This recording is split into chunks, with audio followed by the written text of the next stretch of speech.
what we need is increased knowledge so that when threats like this come up, we can protect what we know we value, which is local food, caught by local people, supporting local communities. Today on Dirty Linen, as we have been and as we will be for some more days to come, we are hanging in the beautiful waters of Port Phillip Bay and talking local seafood.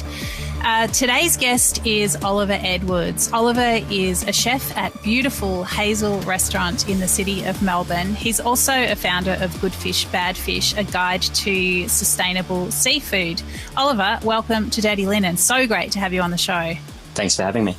Oliver, tell us a bit about yourself. Obviously you're passionate about seafood. You're also a chef. You've also, studied a lot, and you've got this sort of academic background as well. Introduce yourself. Yeah, well, I'm a chef. I've been cooking for about 15 years, most of that in Melbourne. And I'm also a sustainable seafood advocate. So I guess in my time cooking in the early years, as I started getting more responsibility and ordering and putting together my own menus, I always had this niggling concern about seafood sustainability. I'd grown up on the coast myself as a recreational fisher and loved the marine environment and wanted to make sure that my choices as a chef weren't adversely affecting the oceans. And I wanted to make sure I was making sustainable choices. So I went down the rabbit hole of attempting to find information about that, and at the time it was rather lacking. So I ended up pulling it all together and making a resource for other chefs and consumers as well, which was the Good Fish, Bad Fish website. A few years later, I went to uni and studied social sciences and sustainability, and I focused those studies largely on marine fishing and seafood sustainability. Yeah. Yeah, so interesting. I mean, so you've got this, seafood lover perspective. You use fish professionally as a chef, and you've also got this academic background, but then also you're a recreational fisher. So it's, it's interesting to have all these different angles. In all of your different experiences, like what have you seen as the biggest issues that you keep rubbing up against? I think some of the biggest issues are transparency and traceability. The ability to identify where fish is coming from and how it was caught is really the biggest issue for anyone trying to sort of choose sustainably. Okay. And as a chef that's been purchasing seafood, what are the channels of purchase that you found, I guess, the most satisfying? You know, if you've been looking towards finding local sources, what have the issues been there, or what have the joys and the issues been there? The greatest satisfaction I get is from purchasing direct from the fishers themselves. So throughout my uni studies, when I was traveling around the state, meeting fishers and having conversations with them, and also through my restaurant purchasing, it's been the direct connection with the people who work on the water and catch the fish themselves that I've found the most satisfying. And it really addresses those concerns of mine regarding transparency and traceability, because if you have a direct relationship with the person who's catching your fish, you can ask them questions and you can be assured of where it's being caught and when and how. So that for me is, it's a challenging dynamic, but that's the most satisfaction I get from my seafood purchasing. Yeah. Yeah, so I know you've been a fan of Phil McAdam's sardines, and we've had Phil on the show as part of this series. Can you tell us about any other fishers that you've had direct contact with, and, what kind of people they are, what the industry for them has been like, and, what sort of species you've been able to get from them? Yeah, so I purchase a lot of seafood out of Corner Inlet from fishers like Bruce Collis and Luca Netta there. Regarding Port Phillip Bay, I love working with Beau Found, who is a diver who gets abalone and periwinkles and pulls pest seaweeds like wakame out of the bay. And as a sort of personal seafood consumer, not even through the restaurants, I love going down to Mornington Beach and chatting to Neville Hutchins down there, whose family have been fishing down there for, I think, 7 generations since the late 1800s, and the history of that's in their little shack, and you can still go down there and buy fish for a couple more weeks at least. So that's the sort of thing I love. Species that these guys are getting are largely sort of really much more affordable and really sustainable species. So like silver trevally, King George whiting, Australian salmon, garfish, snook, bits of flathead and tailor, and of course Phil sardines. Like these are all really sustainable, short-lived, fast-growing species that are affordable and delicious. And, just on that affordability, I mean, what difference do you reckon that makes? I think it's huge. I think if we're talking access, reducing the reliance on sort of imports and transport, which adds so much cost, but also the thing about Port Phillip Bay for me is the accessibility of the seafood. It gives local communities access to this fantastic, cheap, sustainable and healthy protein source. Fish like Australian salmon and silver trevally and tailor, they retail for under $10 a kilo. So they're incredibly affordable as well as being delicious. And they've travelled no distance at all to get to the seafood eater, to the consumer. So, Oliver, I know that you've been, I guess, campaigning and tracking this, the legislation that's been brought in to reduce Victorians' access to local seafood. Can you tell us what you've seen over the past, I guess it's eight or 9 years or so, as this, as we've sort of drawn closer to this D-Day? Yeah, I've seen reduced access to the species I just mentioned. I mean, it's getting much harder to find fish like Australian salmon in the markets, and much harder for me to get it at the restaurant through my suppliers, which is kind of crazy. Like, this is a fish with just huge biomass that's historically been caught in large numbers, but really sustainably. The fish replenish their stocks very fast, and I'm seeing much less of it in market. I think we'll also start seeing, we have seen price increases and a lot more imported fish, whether that's imported from interstate or overseas.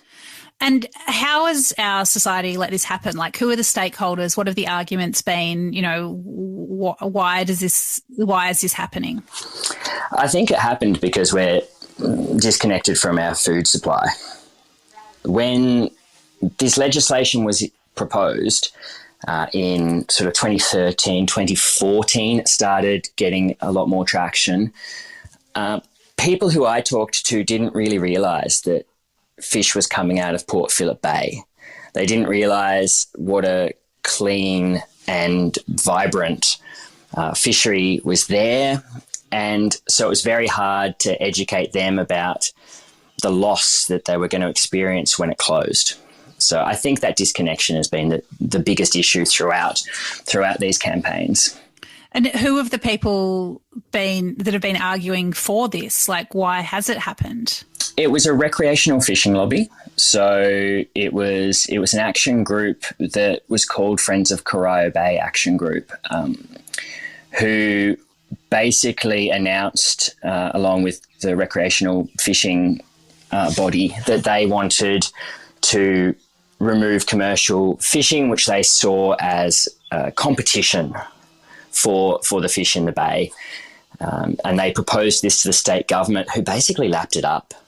It was coming up to an election. They thought it would get them more votes, and they sort of wholeheartedly got behind it, despite the fact that their own scientists were saying this is a sustainable fishery, and third-party conservation groups were agreeing. So recreational fishers didn't want to share the bay, so they lobbied state politicians, the state government, or both parties, Liberal and Labor parties, both went to the 2014 election with a similar policy to reduce commercial fishing in the bay. Labor got in, the wheels turned. When you were in there, I know that you were part of a campaign to retain access to commercial seafood in the bay. Like, what sort of picture did you get of the way the system works around these things? To be perfectly honest, it was quite a depressing one. All our work felt rather futile. We were getting great responses from the Greens Party and the Sex Party, and everyone else sort of gave me the impression that this was a completely done deal. So considering that both the major parties had this policy platform, the chance of us overturning it felt really slim, as it turned out to be. So it sounds like they were both scared that they wouldn't have this supposed lobby group of recreational fishers. Who knows how powerful that actually is as a voting bloc. But neither of them was prepared to test it by standing behind the science and working for most Victorians who, are perhaps seafood eaters, who it's definitely not a lobby group. We can sort of guarantee that there are no votes among, people who like to order fish in a restaurant or occasionally go to the fish shop to buy some flathead. That's not a lobby group. That is one thing for sure. Yeah, it's not really a group with any cohesion. And the thing that became really obvious was neither were the fishers. So Seafood Industry Victoria came pretty late to the party and attempted to build a campaign in support of the commercial fishers. But fishers in general are people who, operate in isolation. They don't readily join industry groups. They didn't have a lobby. They didn't have money to spend on these campaigns. And they were also sort of reasonably inexperienced with a lot of the technologies, particularly social media, which the recreational fishers were all over and utilising to their advantage. Yeah. Yeah, that's such an interesting point. I mean, even to the point of, being awake at different hours to most of the rest of us. I guess fishers are just, they just do their own thing. And because there's such generational businesses in most cases, it's something they've grown up doing. They're just embedded in that world. And perhaps, as you say, like not extending out into perhaps actually enjoying not being part of the, the main thrust of society. Yeah, and they operate in a competitive manner as well. I mean, there are generally sort of agreed upon and established norms about who will fish where, but they're not even often sharing information between themselves, the fishers, because they are competing for the resource also. Yeah, that's so interesting, which I guess in the light of that, it makes it even more extraordinary the way that the Corner Inlet fishers, although, still have some interesting conversations between themselves, have managed to organise sufficiently to, I guess, feel like they're an organisation that can fight for their rights to continue supplying seafood to the market. I think Corner Inlet and the fishers there have seen what's happened in other areas, the closure of the Gippsland Lakes and then Port Phillip Bay, and they've recognised the need to organise.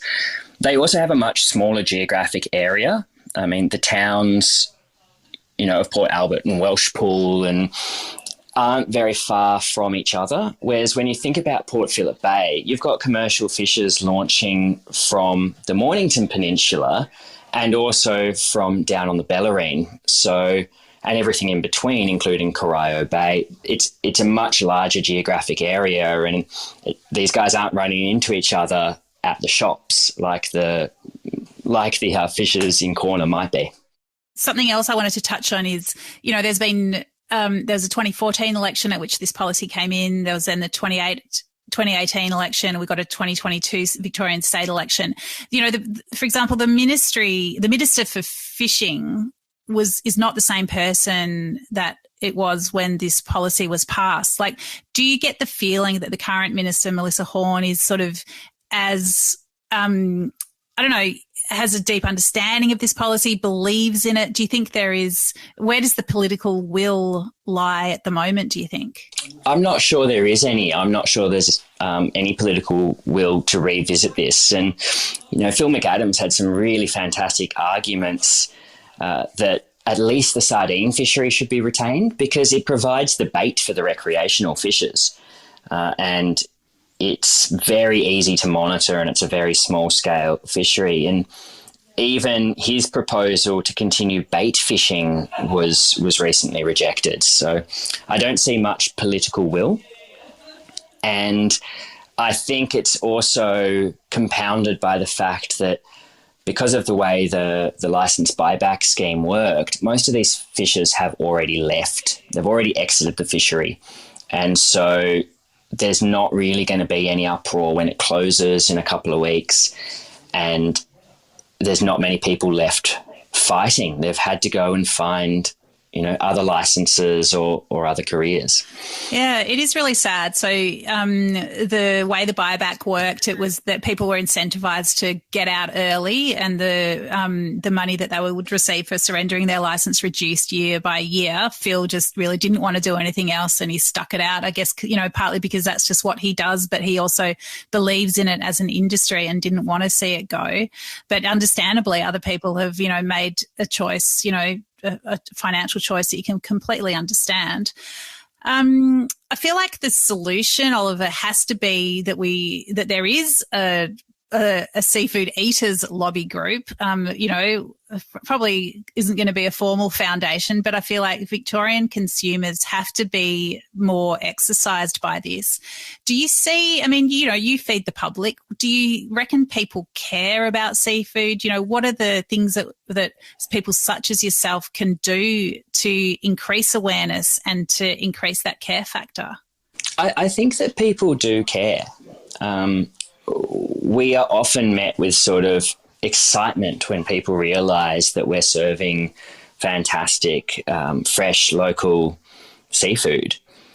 We buy a lot through Two Hands, who create connections between chefs and commercial fishers and aquaculturalists, and they provide these QR codes where you can see exactly when and where the fish was caught and when it was delivered to the restaurant. And I've given them to tables at Hazel who have scanned the QR code on their own phones and pulled up this information that says this fish was caught at 4 a.m, it was packed at 8 a.m, it was at Hazel by 1 p.m, and they're eating it for dinner that night going, that's incredible. I've never seen anything like it.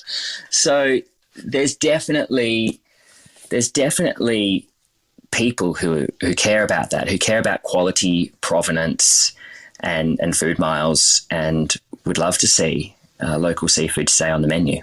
Yeah, that is such an awesome use of technology, isn't it, to really bring that supply chain to life. I think a lot of Australians have thought, perhaps for the first time, about the food supply chains during COVID, when it's the first time many people have seen empty shelves of any description, and had cause to think about, transport. We know the price of fuel is going up at the moment. Food prices in general will increase because of that. Do you think that this is a particular moment when people might become more passionate about sourcing food close to home? I think it should be, and I think it could be. I think as chefs in restaurants, but also consumers, like you said, we're all going to notice and feel price increases.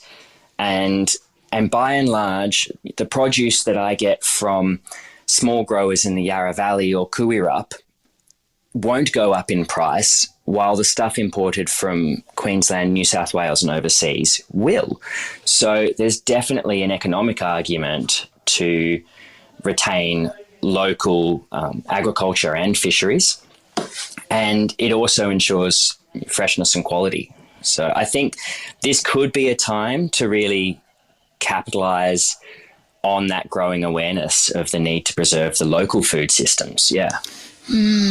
So I feel like our hope is to go to the November election as a sardine positive group of eaters, and somehow let it somehow for it to become an election issue, because I don't know how else it's going to change. No, and the thing is that this could be overturned with the stroke of a pen. All it would require is a change in policy, and it could be legislated in no time at all. These fishers haven't gone far, and the licenses would be picked back up, and it's a point at which that can be done before the knowledge is lost.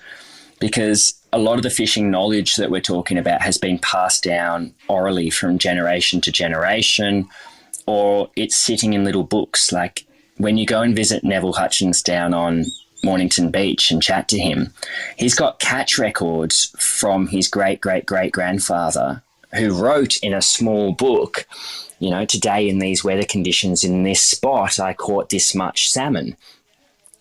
And he can still go to those spots in those conditions and catch that fish. It's incredible.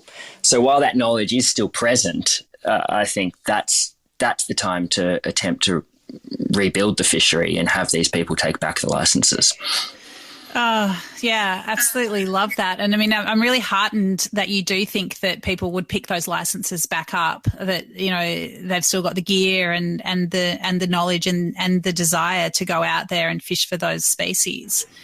Yeah, I think they would. But what would be required in order to ensure there's no future conflict with the recreational fishers is a much larger campaign, knowledge campaign, so that people understand the fishery itself. You know, I think it was quite easy for the government to dog whistle environmental causes, because when they said net fishing, remember, we weren't very far beyond the super trawler conversations. That was I think the year prior. So when they said net fishing, people envisioned these huge super trawlers pulling through the seas and taking everything with them. Whereas, in fact, the commercial fishers in Port Phillip Bay are in tinnies, often smaller than the boats the recreational fishers use. So I think, you know, we need to enforce those visuals so that people understand this is a small-scale fishery with people who are stewards of the marine environment and have a vested interest in ensuring the ongoing sustainability of it. Yeah, that's so well said and so important. I think net fishing, if you don't know, it just does have this connotation of just plundering and pillaging. But yeah, having been lucky enough to go out on a boat in Corner Inlet and just seeing the delicacy with which those nets are drawn in, and only the species that they want and that are of size are, you know, brought into the boat with hand nets. It's a really precise, targeted and respectful way of collecting seafood, for a buying public. It really is. The seining is such a selective method. And when someone like Phil goes out and targets sardines and runs a purse seine in his case around a school of sardines, he gets no bycatch. There's not other fish coming on board that end up as wastage or thrown back. He's really targeting exactly what he wants to take and what he has the quota to take and what he can sell, you know, that day and in the coming days. It's a highly selective fishery. So, Oliver, have you received your last sardines from Phil? Do you think will there be any more before he has to call it a day? Oh, I really hope this isn't the last batch. I spent this morning pickling a few more just for my home consumption. I had my little daughter strapped to my chest and pickling these sardines. I was really hoping it wouldn't be the last time that we did it. And when, let's say you do get another couple of boxes, what will you do with them for the restaurant?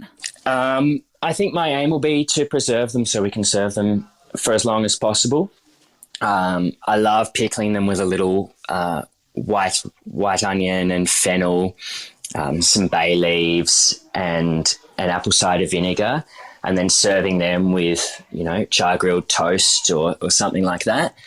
And I think I'd also get on a couple of batches of fish sauce so that we could continue serving this really amazing local product for the next few years as well. I mean, that all sounds amazing, but like I'm almost in tears thinking about that. It's so dumb that you have to do this archival preservation of a resource that we know is just sitting out there multiplying. Oh, I get incredibly emotional when I think about it and when I talk about it, because, you know, I know that this is people's livelihoods, but it's also a fantastic resource for the Victorian people, and one I think that we should be immensely proud of. And it always blew me away that the politicians didn't see that side of it. You know, we almost need Tourism Australia or Tourism Victoria to get behind it, because the fact that we can harvest this phenomenal seafood right on the doorstep of a great city like Melbourne is something we should be so proud of, and not let it go to waste. Yeah. I mean, we love shouting about our food credentials. This does seem to fly in the face of that. You're absolutely right. It does indeed, yeah. Oliver, it's been really wonderful to have you on the show, and just to get a sense of the depth of your passion and, your long experience with these fish and with this issue. Is there anything else that you'd like to say? I think just that the people listening should really try and increase their knowledge of where their food comes from and have a great understanding of where this food is caught or harvested or grown, because what we need is increased knowledge so that when threats like this come up, we can protect what we know we value, which is local food, caught by local people, supporting local communities. Yeah, extremely well said. Oliver, thanks so much for coming on Dirty Linen. It's been fantastic to have you as part of this important conversation. Thanks for having me, Dani. This is Dirty Linen, and I'm Dani Valent. We air the issues that the hospitality industry finds hard to talk about, hearing from different people with unique perspectives. We want to hear from you as well. If you have something that needs to be said about a topic, get in touch so we can include your perspective. Contact us at dirtylinen@deepintheweeds.com.au or hit us up on Insta at Dirty Linen Podcast. We can't wait to hear from you.